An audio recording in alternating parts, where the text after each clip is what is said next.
18ನೇ season ಅಲ್ಲಿ RCB cup ಅನ್ನ ಗೆದ್ದುಕೊಳ್ತು.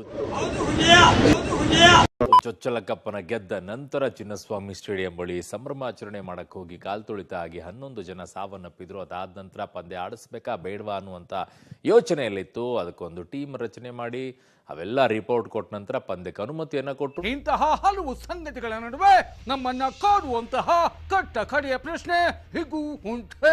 ಈಗ ಪಂದ್ಯ ಕೂಡ ಆಡ್ತಾರೆ. ಮೊದಲನೇ ಮ್ಯಾಚ್ ಕೂಡ ಆರಂಭವಾಗುತ್ತೆ. ಆರಂಭದ ಪಂದ್ಯ ಚಿನ್ನಸ್ವಾಮಿ ಸ್ಟೇಡಿಯಂ ಅಲ್ಲೇ ಇರುತ್ತೆ. ಈ ಒಂದು ಅದ್ಭುತವಾದ ಕ್ಷಣಕ್ಕೆ ಭಾರತವೇ ಸಾಕ್ಷಿಯಾಗಿದೆ.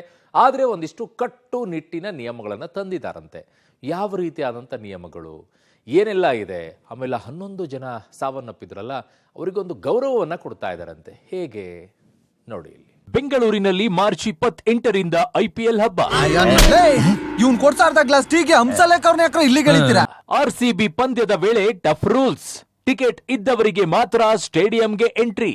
ಸಿಲಿಕಾನ್ ಸಿಟಿ ಬೆಂಗಳೂರಿನಲ್ಲಿ ಮಾರ್ಚ್ 28ರಿಂದ ಐಪಿಎಲ್ ಹಬ್ಬ ಆರಂಭವಾಗಲಿದೆ.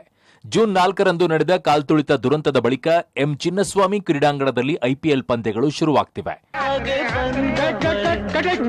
ಅಣ್ಣ ಏನಾಯ್ತಣ್ಣ? ಯಾಕಣ್ಣ? ಅಣ್ಣ ಇನ್ನು ಏನೋ ಬೇಕಣ್ಣ, ಇದು ಸರಿಯಾಗಿಲ್ವೇ? ಇಲ್ಲ ಬೇಕು. ಆದ್ರೆ ಕಳೆದ ಬಾರಿ ನಡೆದ ಕಾಲ್ತುಳಿತದ ದುರಂತದ ಎಫೆಕ್ಟ್ ಈ ಬಾರಿ ಭಾರಿ ಪ್ಲಾನ್ ಅನ್ನ ಮಾಡಿಕೊಳ್ಳಲಾಗಿದೆ. ನಗರ ಪೊಲೀಸ್ ಇಲಾಖೆ ಕಟ್ಟುನಿಟ್ಟಿನ ಸಿದ್ಧತೆಗಳನ್ನ ಮಾಡಿಕೊಂಡಿದ್ದು, ಪಂದ್ಯಗಳು ನಡೆಯುವ ದಿನಗಳಲ್ಲಿ ಭದ್ರತೆ ಮತ್ತು ಸಂಚಾರ ವ್ಯವಸ್ಥೆ ಬ್ಲೂ ಪ್ರಿಂಟ್ ಅನ್ನ ರೆಡಿಯಾಗಿದೆ. ಐಪಿಎಲ್ ಪಂದ್ಯಗಳ ಟಿಕೆಟ್ ಇದ್ದವರಿಗೆ ಮೆಟ್ರೋ ಟಿಕೆಟ್ ಫ್ರೀ ಇರಲಿದ್ದು, ಒಂದ್ ಸ್ವಲ್ಪ ಕರುಣೆ ಇರ್ಲಿ. ಇದೆ ಕೈ ಮುಗಿದು ಬೇಡ್ತೀನಿ, ಕರುಣೆ ಇರ್ಲಿ. ಪ್ರೀತಿ ಇದೆ, ಈ ತರ ಪ್ರೀತಿ ಇದೆ, ಕರುಣೆ ಇಲ್ಲ. ಇದು ಯಾವ ಕಡೆಯಿಂದಾದ್ರೂ ಫ್ರೀ ಆಗಿ ಸ್ಟೇಡಿಯಂ ಕಡೆಗೆ ಬರಬಹುದು ಹಾಗೂ ವಾಪಸ್ ಹೋಗಬಹುದು.